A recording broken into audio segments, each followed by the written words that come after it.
This program was made possible by the Corporation for Public Broadcasting. The following is a special edition of Louisiana Public Square.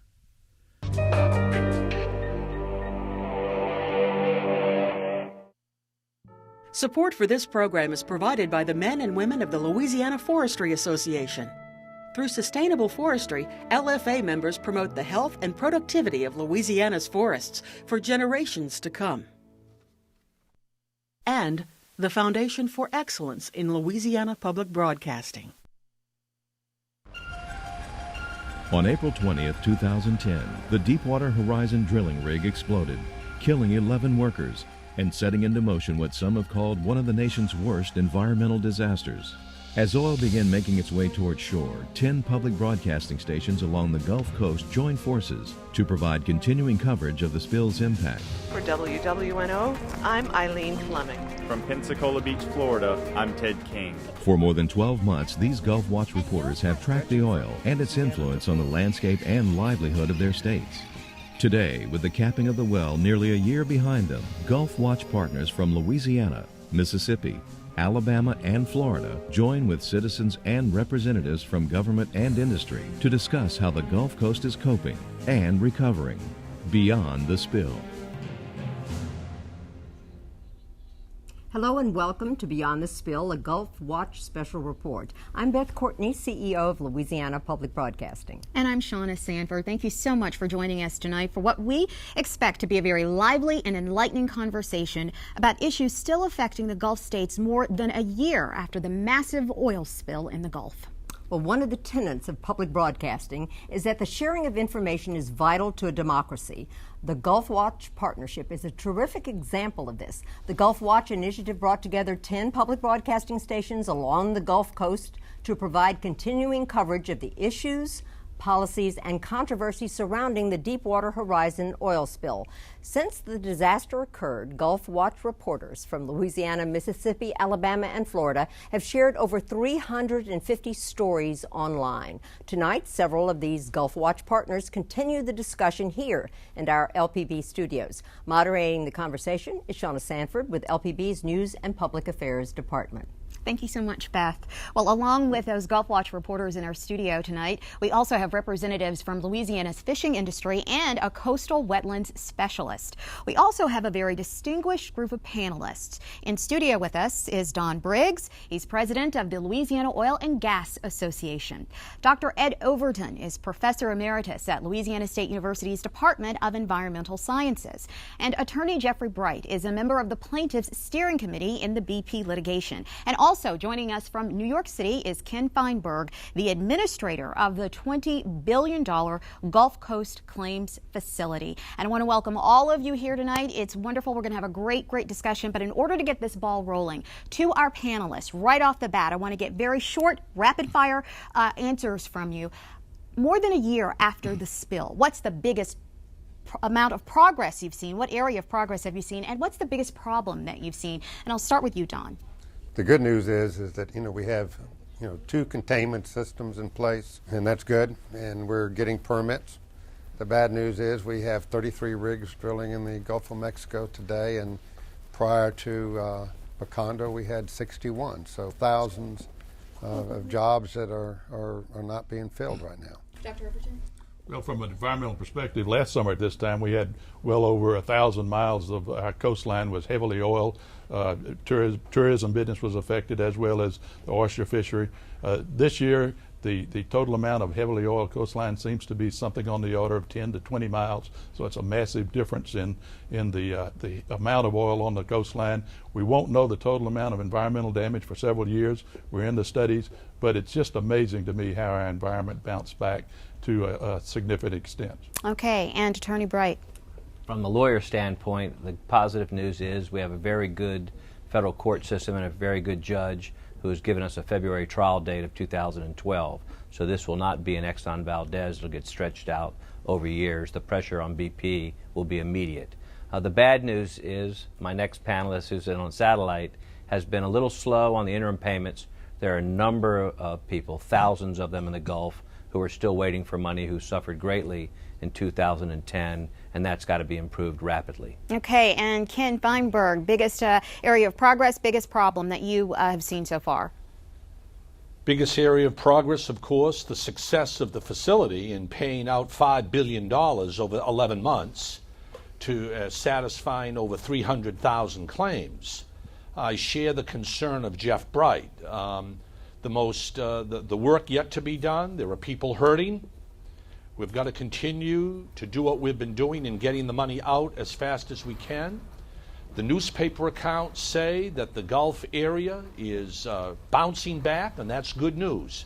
But Jeff's right, there's a lot of work yet to be done, and we're not going anywhere with the Gulf Coast Claims Facility. Okay, well, let's get into a little more of the details. 5 million barrels of oil leaked into the Gulf of Mexico for more than 3 months as a result of last year's Deepwater Horizon rig explosion. Now, more than a year later, the after effects are still very real. Reports of oiled beaches and potentially toxic waters have kept tourists away from the coast. BP has paid billions of dollars in claims, but complaints about the process continue. And the impact of the temporary moratorium on offshore drilling is still not completely known. For a closer look at the issues, here are reports from Louisiana and Alabama.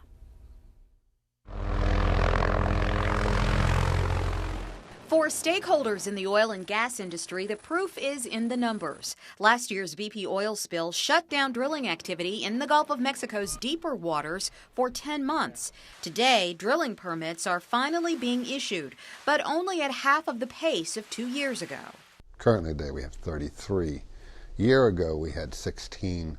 And prior to Macondo, we had 61 rigs out there. So, you know, we've added some permits and we've got some rigs going to work, but by no means is there any certainty there that people and our companies can feel confident that they're going to have a good environment to work in.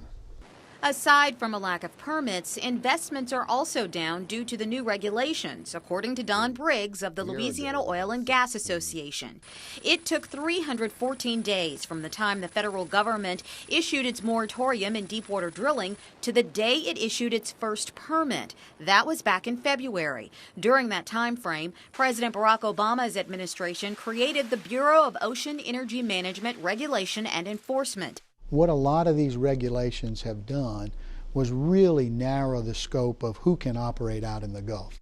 As for jobs lost during the moratorium, critics say the oil industry is overplaying its hand. Figures released by the Louisiana Workforce Commission show oil patch jobs actually increased by 6,500 positions at the turn of 2011. In recent months, oil hubs like Houma and Lafayette have remained Louisiana's fastest growing areas. Plus, a rig worker relief fund underwritten by BP has gone largely untapped. Economic Development Secretary Stephen Moray suggests that offshore workers may not have lost their jobs in a formal sense, but have experienced fewer hours or were moved to different positions inside their respective companies.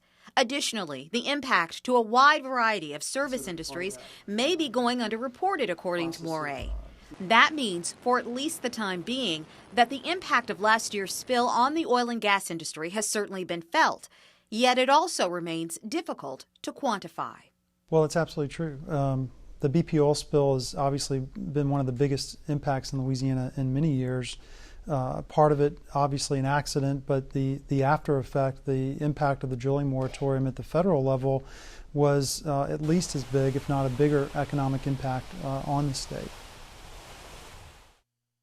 I'm Eileen Fleming with WWNO Radio in New Orleans. The Gulf Coast Claims Facility, under Administrator Kenneth Feinberg, is charged with processing BP's $20 billion fund set up by the White House. So far, about $4.5 billion has been paid out to people and businesses affected by the BP oil spill. It represents about 150,000 claims, but to many affected by the spill, the claims process just hasn't worked. Ryan Lambert is one of those unsatisfied clients. The owner of Cajun Fishing Adventures Charter Company in Burris, Louisiana, says his business has been clobbered by the spill, and the claims process was no help. Now he's focusing on opening a golf course in Luling, Louisiana, instead of booking fishing trips. Last year I was down 94%. This year I'll be down at least 80%. and it's going to take a long time. I know they did a study saying the fishery will be back in 2 years, but I think it's going to be 5 to 8, maybe even longer, maybe 10 years before we come back. It was 5 years after Katrina last year, and I was up 243% my first 6 months. And the week after the oil spill, it started canceling, and just in May and June, we canceled $427,000 worth of trips. So after that, no one called, so ended up 94% down. Lambert says he initially tried to work with the claims facility. He brought in 3 years of tax records and details that required him to pay an accountant $7,000 to assemble. He received about $250,000, about 1/4 of what he says he's lost. So he's now going to court sometime next year. Lambert says he's financially able to survive through other business, like his golf club venture, but the fishing crews he employs are much more vulnerable. I'm worried about them. That's what I worry about. That's what keeps you up at night. Because not only are they employees, but they family. After, they've been working for me so long, and it's such a tight-knit group. It's gonna be hard. Lambert is keeping the charter company open as long as he can and makes the trip to Buras himself a few days a week. But for now, it's the golf course that's getting most of his attention.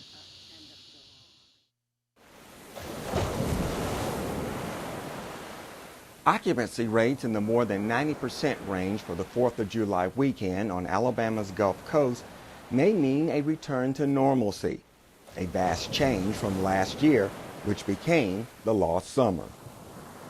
I think if you were to take a ride down the beach boulevard and you can see on people's marquees where they've posted, gone out of business due to the oil and so on. So a lot of those businesses that have been here for a long time and have a long tradition, unfortunately, did not survive this summer. We actually were very fortunate to not have to lay some people off. We did have some people move because of the uncertainty, but we did not lay anyone off. We decided to ride it out. If they don't take care of the businesses, the nucleus of the community will die. We're a tourism economy, and that's it. In Alabama, as of June 23rd, BP has paid more than $1.1 billion in payments and investments. Businesses and individuals have been paid more than $880 million. But while some hung on, some payments came too late.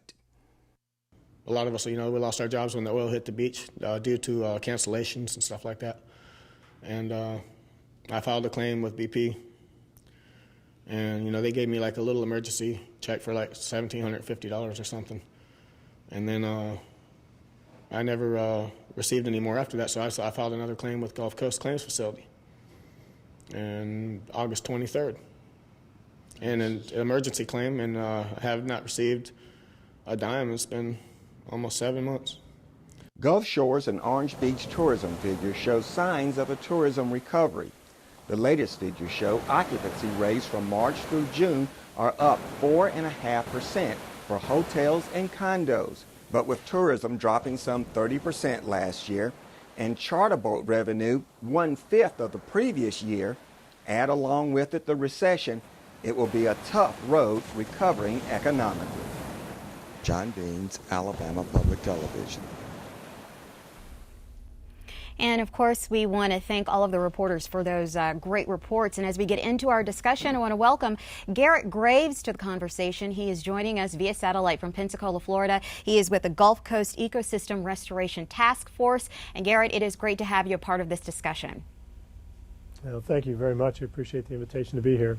Well, we fortunately have Mr. Landry here with us in studio. We saw you there in the piece, and I know that you have questions for Mr. Feinberg. Recently it was reported that BP wants to stop final payments because the areas that have been hit the hardest are now bouncing back. The economy is growing. What do you make of that, and what is the question that you have for Mr. Feinberg? Well, after reading the claims facility website this week and them saying that the economy in the Gulf has bounced back a lot, but not one word about the charter fishing industry. I did my quarterlies this week, and I'm down 65% year to date versus last year's bookings. And there's no communication. No one. I'm vice president of Charter Boat Association, and I know of not one charter fisherman that's been paid unless they had to take the $25,000 and sign their rights away in order to survive. So, you know, if it's a squeeze play and you're not going to pay us, tell us. Or if you're waiting for something, tell us. But don't keep putting us off like we're on a string. You know, it's not right. People are starving. Ken, what do you have to say to that? What I say to that is that we have processed 100% of all claims filed by charter fishermen, shrimpers, oystermen, or anybody else through May 31st, and have paid out about $5 billion. Now, I can't speak to an individual claim of a claimant on this show. I'll check. But the idea that we are delaying payments or that we're not being generous is, I think, belied by the statistics and the record. Well, I can specifically say that after getting my payment, about 12% of my claim last year, I talked to people in your office, Mr. Bill Mulvey, and he said, "Oh, I see what we did wrong. Yeah, we didn't take into consideration the $427,000 worth of cancellations you had, and we figured to the end of October. You figured to the end of December. So yeah, I see what we did wrong." I said, "Okay, pay me." "Well, no, we're gonna send out another packet toward the end of the year." I said, "No, I'm done with packets. I don't work for you. I've spent $7,000 with CPAs and countless hours and sleepless nights worrying about it. I'm done with it. You pay me what you owe me, or go down the line, and we'll talk about it in court." Can you address that? Let me just say that I commiserate with the claimant. I can't speak to the individual facts of that claim. I just want to point out that over the past year, about 1,000 claimants have gone to the United States Coast Guard to seek review of the Gulf Coast Claims Facility's generosity and determinations. In every single case, the Coast Guard has agreed with the bottom line determinations of the GCCF. We must be doing something right here in getting out $5 billion in the first 11 months. Well, with all that you've done right and with the payments that you have made, are there problems? Will you admit tonight that there are some problems with the claims process, or would you say that everything is working as it should? No. Listen to what this claimant is saying. If the claimants aren't happy, there's something wrong with the program. If Jeff Breight, a noted lawyer, is critical of the speed or the generosity of the program, we have room to improve. We've received 1 million claims in 11 months from 50 states, Canada, Mexico. I do not for a minute say that the program has been an absolute 100% success, but I think we're doing what we were mandated to do by the administration and BP. Let's bring in Attorney Breight here. I know that you have lots on your mind. You've heard Mr. Landry, you've heard Ken Feinberg. What do you have to say of what you've heard? Well, the problem is it's a number of problems. One, these final releases. Ken Feinberg and I have discussed the final releases. They're not required by the Oil Pollution Act. They are dangling money in front of people who are starving and desperate and saying, "We'll give you more money, just sign your rights away to BP." That's not right, that's not fair. And unfortunately, the number of people that we're hearing from, not just me as a lawyer, but people out on the Gulf who have suffered greatly, who got 20% of their claims filed and filled. And the paperwork that we've done 2 times, 3 times, 4 times. You go to the website and you say, "I want an interim payment." And you put in your password. Well, the way the system works is it clicks you to a final payment screen. You may not realize that you're on a final payment screen and you fill out and you've done a final payment request when you meant to do an interim payment. That's the way the GCCF website is set up. It's not right, it's not fair, and most of these people can't afford $7,000 for an accountant. Can't afford to go see a lawyer, although most of the lawyers are doing it on a percentage. It's too complicated. It's too long. It's waiting. It's a year. It's 14 months. We don't have the money. Okay. Ken, could you address those concerns by Attorney Breight? Sure. First of all, let's remind Jeff Breight that the Gulf Coast Claims Facility has paid out $5 billion. Now, he touts a February 2012 trial date, the first trial. By the time that first trial comes up, the Gulf Coast Claims Facility will have paid hundreds of thousands of people money. That's the first point. Secondly, where is this evidence that people are starving and have no choice but to accept compensation from the Gulf Coast Claims Facility? I haven't seen that evidence. He may have some. I haven't seen it. And third and finally, acknowledging some of these problems. I am not saying that the Gulf Coast Claims Facility has been perfect. When you receive 1 million claims, there are going to be problems. But I remind everybody, the Coast Guard has consistently reinforced the determinations we have made. So I think overall, problems admitted, we're doing the job. I want to get our other panelists in here, but Eileen, your story is at the center of this conversation right now. Your question for Mr. Feinberg, or anything that you want to bring us up to date on with your report? Well, as a reporter, it's been frustrating to cover this because so much of this information is not released, and we can't check on a person's specific claim. But the Mississippi Attorney General this week has filed a lawsuit to produce more information, and I'm wondering what Mr. Feinberg thinks of that, and will that help the process move things along? Look, I can't speak for the Attorney General of Mississippi. He's filed a lawsuit to get at information. He, over the last 6 months, received authorization from Mississippi claimants, 125 of them approximately. They gave him permission for us to turn over their confidential proprietary data. We turned that over to the Attorney General months ago. Not a word. Not a word from the Attorney General. He sent his staff to Washington.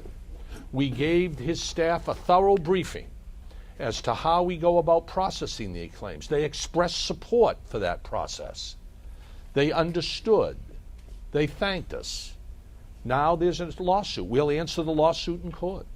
Mr. Nguyen represents the Vietnamese fishing community. Lots of concerns there, and I know that you do have a question for Ken Feinberg. Yes, back in January 27, 2011, you have promised in the U.S. Senate hearing, you promised with Mr. Ware, and you would compensate him $6,000 for 6 months subsistence, and we rely on you completely.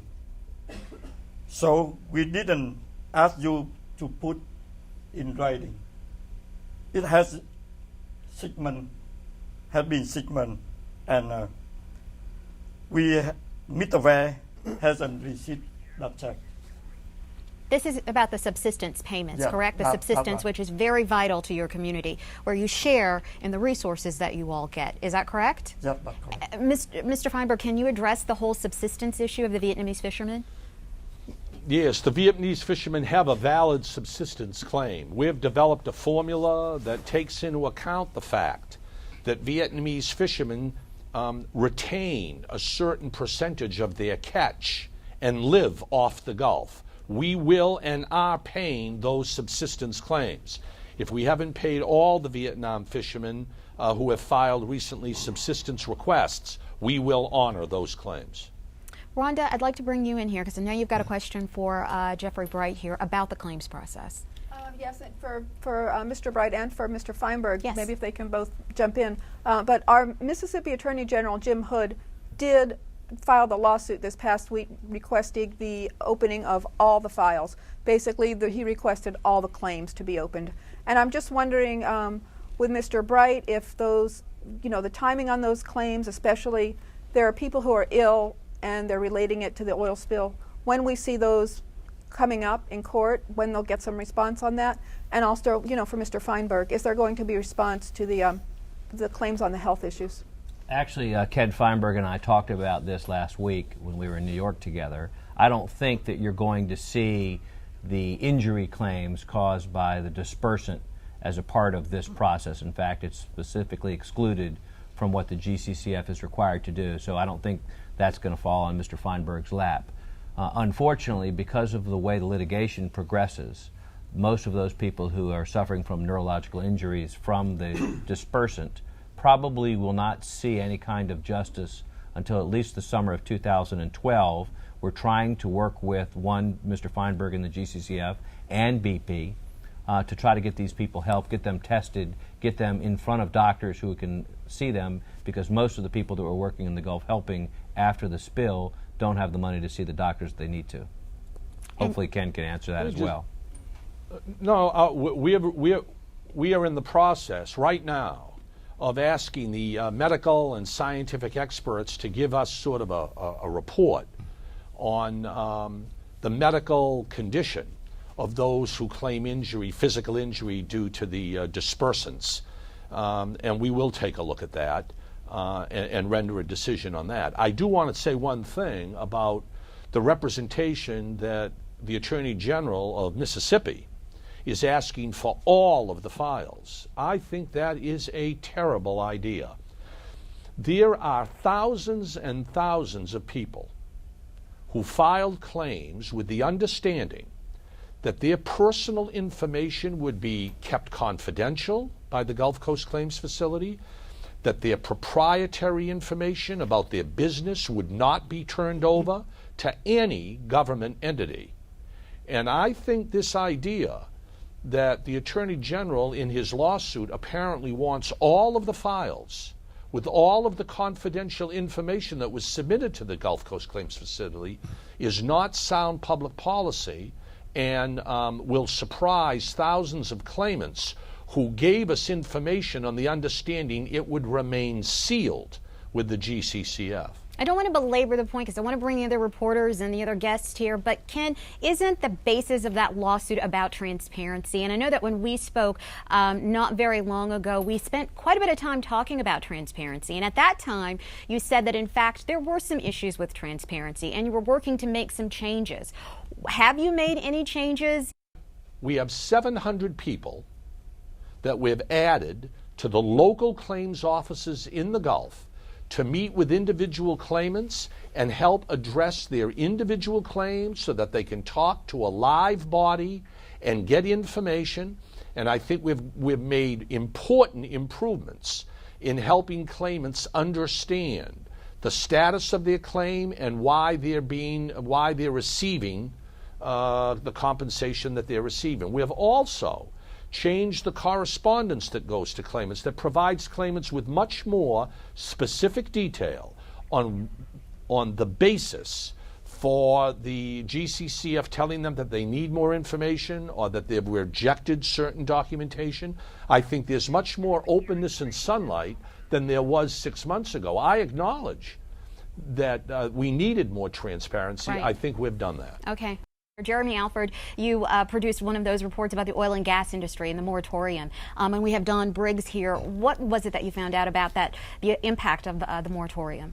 I think from a state perspective, they're still working on their economic impact, but they believe that the moratorium is going to have a larger economic impact than any of the environmental damage.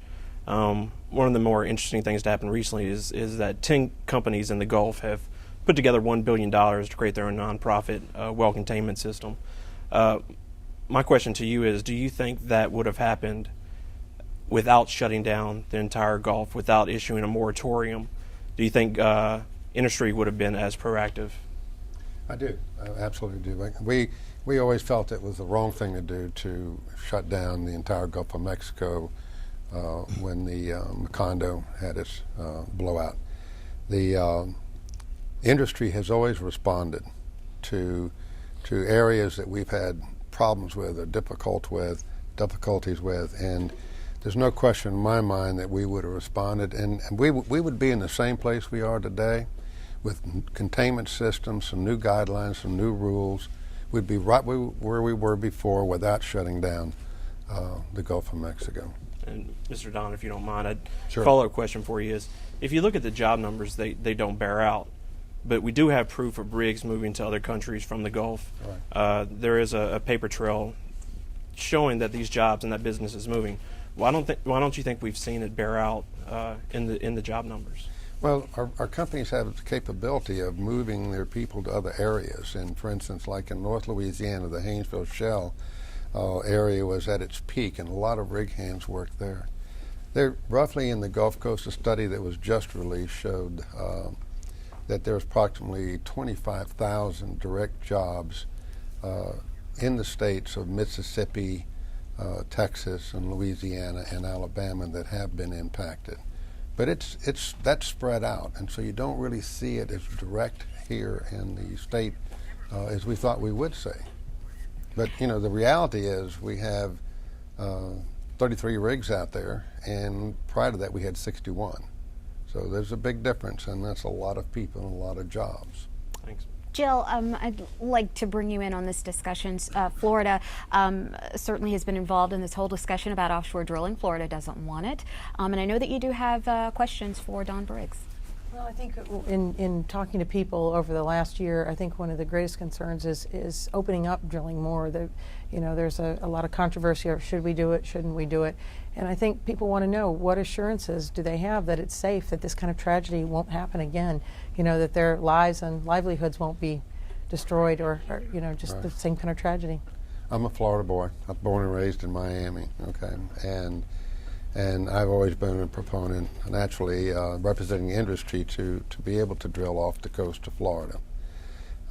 We have drilled 30-some-odd thousand wells in the Gulf of Mexico, 1,200 and some in deep water, without an accident or incident like we've witnessed this past year. And, just prior to this spill, there was a great deal of interest in Florida because of the revenue streams that it can generate and all the good things that come from that. I feel industry it's a safe industry, and it's difficult to say that when you just had this spill, and I understand that.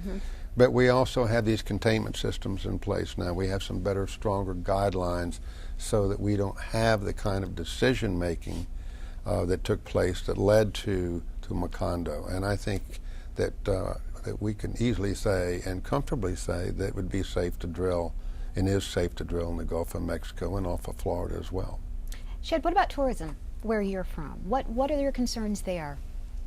Pretty much the main concern, I would say, Shauna, would be is that you hear the same complaints about the claim system.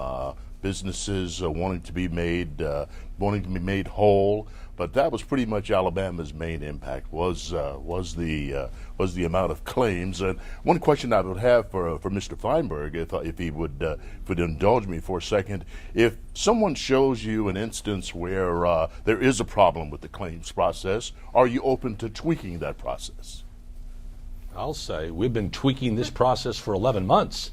And we'll continue to tweak it until August of 2013, when the process by agreement expires. I'm fascinated about the tourism because I'm reading the New York Times today with a front page story in the national section saying that business is booming in Gulf Shores, Alabama, and throughout the Gulf, and that tourism is back. And I'm interested in what you have to say about that. Well, I do agree, especially during this, especially the 4th of July weekend. There was a lot of business in the Gulf Coast region, and but you still hear where people are trying to, shall we say, catch up, and they're happy that things have returned to normal. But you still hear the same complaints again about what they went through to deal with the claims process, and that's what prompted me to ask you the question about would you be willing to tweak whatever needs to be tweaked for a businessman who had a complaint about that. I completely agree with you. We will tweak this process, but I want everybody to understand. I'm hearing from some businesses and restaurants in the Gulf region, Mr. Feinberg, please, we're not back to normal. You've got to be more generous. We're still hurting. Then BP files a 29-page supplemental memorandum with me saying, please, Mr. Feinberg, stop being so generous. Look at the statistics. Tourism is back. The area is booming. In one sense, you cannot win when you're distributing billions of dollars. All right, well, hold that thought because we have more to talk about. When it comes to the environmental damage caused by the spill, there are still more questions than answers. Fear of the unknown has created concerns about seafood safety. And tracking the damage to fisheries, marine life, and the Gulf ecosystem is now in the hands of researchers, many of whom disagree. Here's an overview from Florida and Mississippi. Soon after the Deepwater Horizon exploded, University of South Florida scientists gathered 350 miles to the east in St. Petersburg to plan their response. USF was uniquely positioned in the days after the oil spill. 2 years earlier, the college purchased an ocean-going research vessel, the Weatherbird. What they found made national headlines. During the blowout, there was the formation of these subsurface hydrocarbon plumes, very, very toxic compounds incorporated into the subsurface plumes, benzene, toluene, ethylbenzene, and xylene. And in any case, these are well regarded as highly toxic and even carcinogenic. BP refused to give Hollander and other USF researchers a sample from near the wellhead so they could compare its chemical fingerprint. Eventually, Hollander got his sample. It matched. After the gusher was capped, the camera turned away from the scientists, but they say the story of what's happening to the Gulf is just beginning. Hollander says a lot of the damage took place deep at the bottom of the Gulf. With the accumulation of petroleum, maybe you could call it sort of like a dirty blizzard of material sinking downward and accumulating on the sediment surface. And that sediment a mile down in the Gulf has smothered much of the marine life, what Hollander calls a toxic bathtub ring. Other tiny organisms are deformed. There are reports of dead dolphins and turtles washing ashore and fish with suspicious lesions. This could take decades, but I think you'll start to see definitive responses within the ecosystem, certainly on the order of 5 to 7 years. These are really important questions that need to be addressed, which are not going to be resolved within weeks, but more likely within months to years. For WUSF Radio in Tampa, I'm Steve Newborn.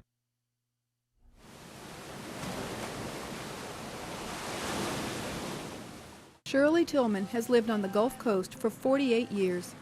She and her husband had a shrimp boat and an oyster boat. Now, she won't eat any seafood because of the dead animals she finds washing up on the beach. I found my first sea turtle back in January. And then in March I found 6, and then in April I found 39. Tilghman doesn't trust government reports that seafood is safe. She's not alone.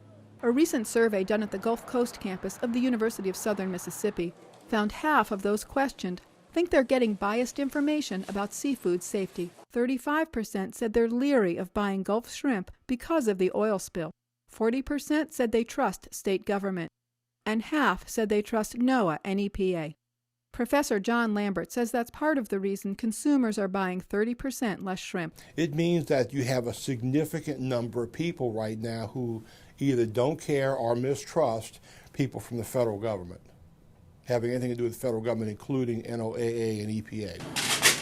Scientists have tested 10,000 seafood samples at the National Oceanic and Atmospheric Administration Lab in Pascagoula, Mississippi. Calvin Walker, the lead analyst at the lab, says the intensive phase of testing ended in June. We completed the plan as we anticipated doing, and all the samples to date have been extremely low levels of petroleum hydrocarbons, anywhere from, like I say, 100 to 1,000-fold below any level of concern that the FDA has established. Walker says testing for dispersants showed the same results, far below FDA levels of concern. This is a little oyster reef. Independent scientist Ed Cake believes oil and dispersants in the water are working their way up the food chain and killing bottlenose dolphins. They consume seafood and shellfish, fish and shellfish, in large quantities, and in the past several months there have been large numbers of deaths. But shrimp industry spokesman David Veal says seafood coming from Gulf waters has to meet state and federal safety standards. All of these plants operate with a HACCP system, which is an FDA-mandated control system for quality of product. Even so, Shirley Tilghman trusts what she sees, dead sea turtles and dead fish, nearly every time she walks the beach. I wouldn't eat any seafood right now. I don't know if I'll ever eat seafood again. And it may take a while for the controversy over the safety of Gulf seafood to simmer down. This is Rhonda Miller reporting for Mississippi Public Broadcasting in Biloxi, Mississippi. And thank you to both of the reporters for those great reports there. There is a lot of concern over the safety of seafood, a lot of concern about the safety of marine life. And Tara from Tampa, I know that you have some questions, and I believe you want to direct this question to Garret Graves. Is that right? I do, yes. I've spoken to a dolphin researcher in the Tampa Bay, Sarasota area, as well as some local fishermen, and they're all concerned about the potential impact from the crude oil at the bottom of the Gulf. And Mr. Graves, how long do you think you'll need to wait it out to determine whether the crude oil is affecting the marine life, and what will be your biggest indicators that it is the crude oil? It's a great question, and as a matter of fact, that's why I'm in Florida now. We've been meeting for the last few days with the other Gulf states, advancing our strategy to continue to assess the ecosystem of the Gulf of Mexico and try and determine the impact from this oil spill. I think it's important to look back historically. In most cases, an assessment of the environmental damages and injury resulting from an oil spill has taken 7 to 10 years. In this case, due to the size, the scope, the complexity, many have indicated that this could go on for 10 to 15 years. Personally, I think that's unacceptable. We have to find ways to make investments toward the restoration of this ecosystem as soon as possible. And we were successful in April in getting a down payment on these environmental liabilities in the case where BP agreed to put $1 billion toward early restoration efforts. So to answer your question, I think that if we go through this regular process, I think we'll be looking at 10 years or more. But I also want to reemphasize that it's unacceptable for us to wait for that entire decade or more before we make investments in the restoration of this ecosystem. You made a comment about dolphins, and as a matter of fact, preliminary information, and I want to emphasize preliminary, has indicated that dolphins found in Louisiana in recent weeks have MC-252 oil inside their bodies, and there are currently efforts underway to try to determine exactly how and why these dolphins were killed. But to try to suggest in any way, shape, or form that the environmental impacts were over, that they can be quantified at this point in time is simply premature. Last point I'd like to make is that in the case of Alaska and the Valdez oil spill, it took about 3 years after the oil spill for the herring fishery to collapse. And so it's very important that we don't try and draw conclusions prematurely. Rather, we try and address some of the injury and impact we've been able to identify and concurrently continue doing very aggressive monitoring across the Gulf to determine the impacts over the long term. Les, you have questions. You're from Alabama. You've got some questions about the strategy involved and the planning involved in the restoration process for Garret? Yeah, my question is that like the scientific community seems to be at odds with each other. There are some that say that the effects are complex and long-term, while others say that no, things are happening now. And states are wrestling with, do they wait until, to the long-term effects, until the studies, or do they start, creating funding mechanisms to take care of it now? And I think that's, they're just trying to weigh both sides of that argument. Well, in regard to the near-term impacts versus long-term impacts, I want to be clear that we are absolutely not focusing on one versus the other. In regard to the $1 billion in early restoration projects we plan on carrying out, we likely will focus on the near-term impacts, the ones we've been able to identify to date. But we will have thousands of different assessments underway. Today we have nearly 1,000 different assessments underway quantifying the natural resource impacts, everything from looking at the bottlenose dolphin to looking at the brown pelican to looking at insects, water quality, air quality, across the board of the environment and ecosystem to ensure that we don't leave any stone unturned and that we don't prematurely draw conclusions on the impact of this oil spill, whether it be from the oil, the natural gas, the dispersants, or other response type activities. Garret, you have been very critical of BP's involvement in this process. They're putting up the money. So how do you walk that fine line? Because you've said they're too involved in this process and calling the shots. So help us explain where you are in this and maybe what a potential resolution might be. federal law, the Oil Pollution Act, that was largely developed in response to the Santa Barbara oil spill, the Valdez oil spill, allows for a very, very important and perhaps too powerful of a role for the responsible parties. In regard to this NERDA assessment, it is likely that this process is ultimately going to cost hundreds of billions of dollars to do all these environmental assessments to determine the impact of this oil spill. At this time, all of the studies we're doing, or virtually all the studies we're doing, are being funded by BP. We have to go sit down and negotiate with them the scope of a study before they'll agree to pay. Our interests are directly at odds. In regard to the public, we need to get the most accurate, most thorough assessment. And in the case of BP, the more injury or impacts that are identified, the larger the liability for the responsible parties.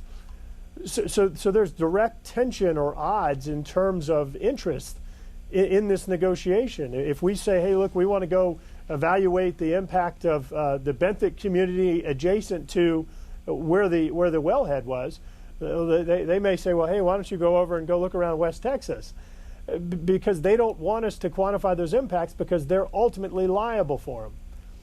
There is no reason that they should be able to have the control over those purse strings to direct or heavily influence how these assessments and where these assessments are conducted.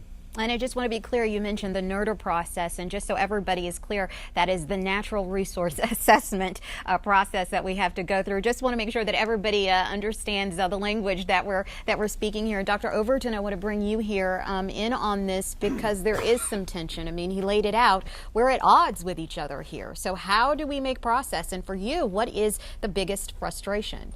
Well, I think Garrett's absolutely right. To have the people that caused the spill controlling the assessment of damage just doesn't pass the sniff test. Our seafood goes through a sniff test to see if it's safe, and certainly that process just is not right. It's part of the problem in the law. There's a trust fund that was set up. It's simply not big enough to handle massive oil spills like we currently have. It was dated 20 years ago in the Exxon Valdez, and the money in that trust fund was quickly used up. And after that, the law says, I believe Jeff will clue me in, is that the responsible party pays for all the efforts. So we've used up the trust fund, and now we're having to go back to the responsible party, and of course it's not right at all. It's a catch-22 situation. It's an absolute catch-22, and of course BP's doing their own damage assessment as well as the government, but the government should have the latitude to do what they think, and I'm talking about both state and federal governments in this bill. So, Sweet, I want to bring you in on this discussion because I know you've got questions for Garrett and for Dr. Overton. Some questions for both of you. Governor Jindal announced plans to use half of that $1 billion fund for coastal restoration projects. What do you both think the priority should be in those projects? We'll start with you, Garrett. I think at this point in time, focusing on some of the perimeter areas like the barrier islands, the fringe wetlands, trying to reestablish the oyster communities, and bird habitat, I think, are some of the higher priorities that we have at this point in time for this first round of funding. But I want to be clear that we don't consider this to be anywhere near the total environmental liability. We expect that there will be multiple payments such as this, and ultimately a balloon payment done at the end of this process that would fully compensate all of the environmental and loss of use impacts, with a reopener that would allow us to go back to the responsible parties should conditions change, as in the case of Alaska, where the herring fishery collapsed after they reached a settlement agreement. Dr. Overton? Well, it's going to be many years before we know the full extent of the environmental damage. And Garrett's right. We don't want to wait 20 years to try to restore it, particularly the oyster fishery is damaged, and it takes 3 years. So that money should go in now. My only comment is that, remember, there was more than Louisiana that was damaged. As I appreciate it, there was about $1 billion put up. Half of that $1 billion, $100 million apiece, went to the 5 Gulf states. That leaves $500 million. So I hope we don't forget our friends in Mississippi, Alabama, and Florida in terms of that restoration.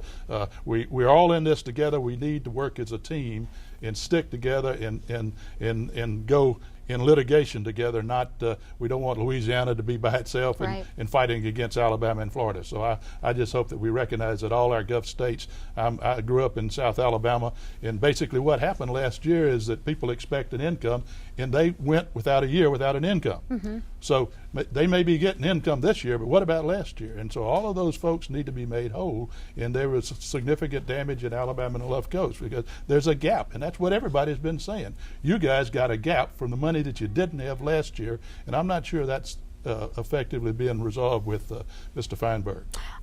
Scott Eustace, he is a coastal wetland specialist with the Gulf Coast Restoration Network. Glad to have you here. Your question for Garret. Mr. Graves, a lot of the restoration projects being proposed in that $500 million deal with past damages, legacy damages of the oil and gas industry to Louisiana. The 21st century threat is sea level rise, which is aggravated by fossil fuel emissions.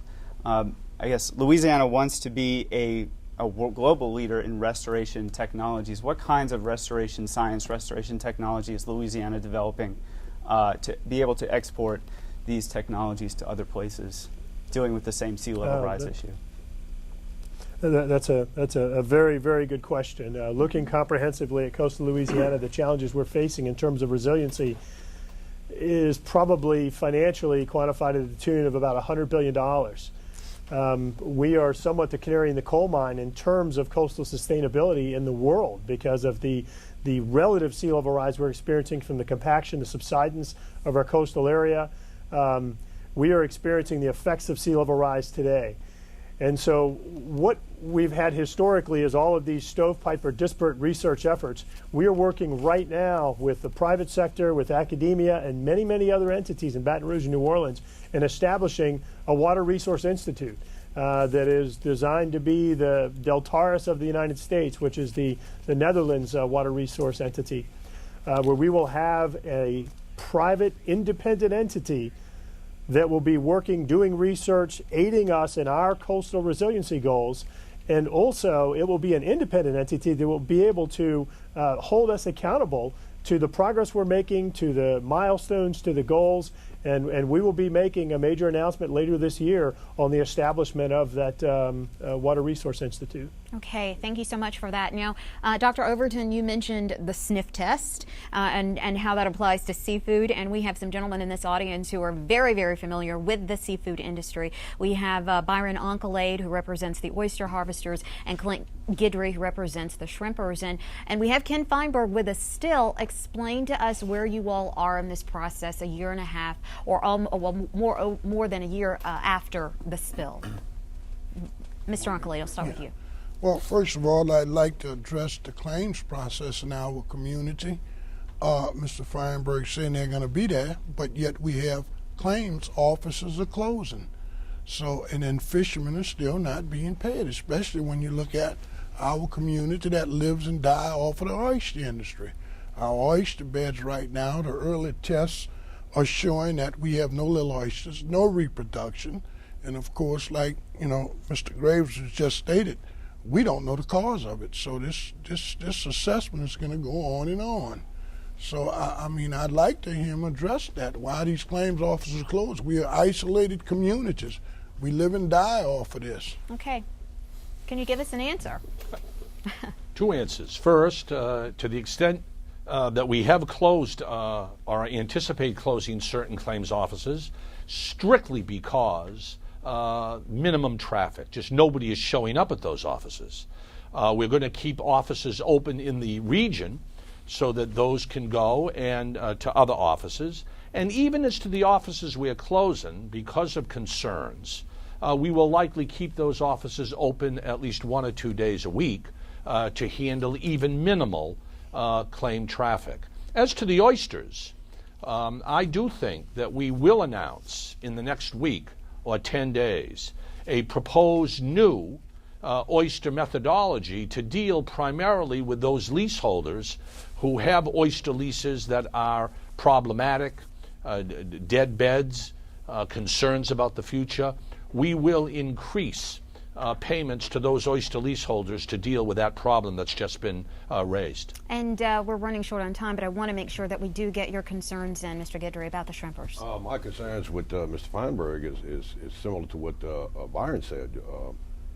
What he says is not what I'm seeing. We've got a lot of people on the sidelines that have all went to the attorneys, and frankly, I don't have a question for him because I don't believe nothing he says. I've faced the man 8 or 9 times, and I've never been told the truth.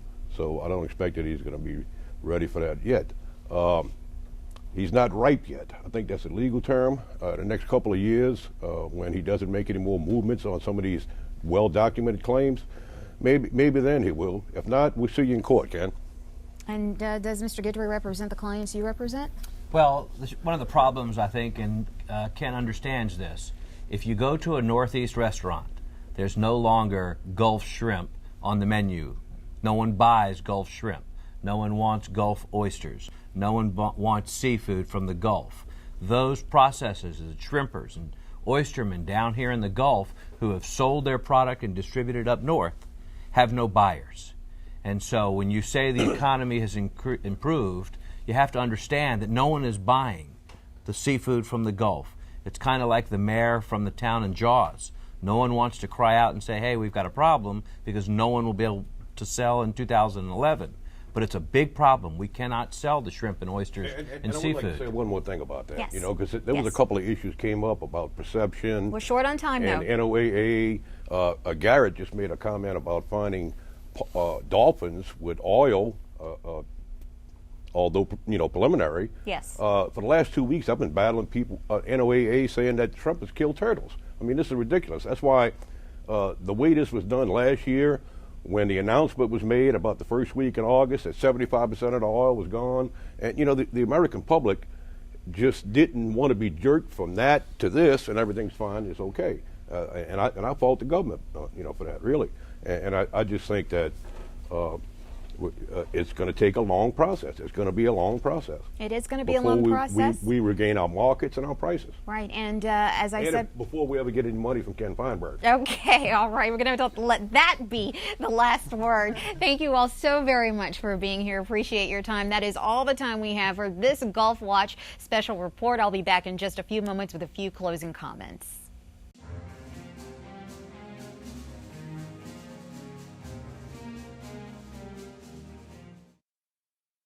I want to thank our panelists, Garret Graves, Don Briggs, Dr. Ed Overton, Attorney Jeffrey Breight, and Ken Feinberg. And a very special thanks to all of our GulfWatch reporters who've joined us from Louisiana, Mississippi, Alabama, and Florida, and of course to our citizen participants.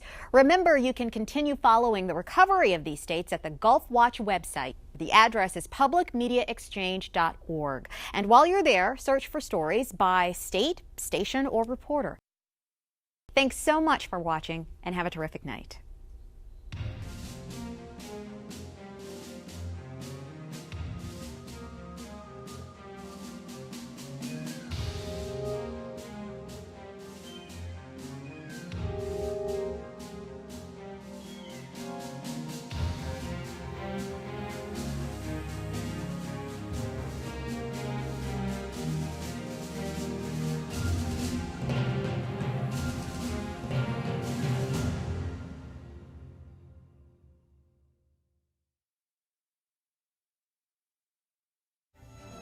For a copy of this program, call 1-800-973-7246 or go online to www.lpb.org.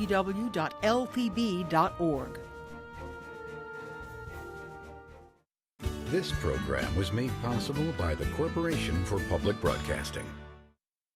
Support for this program is provided by the men and women of the Louisiana Forestry Association.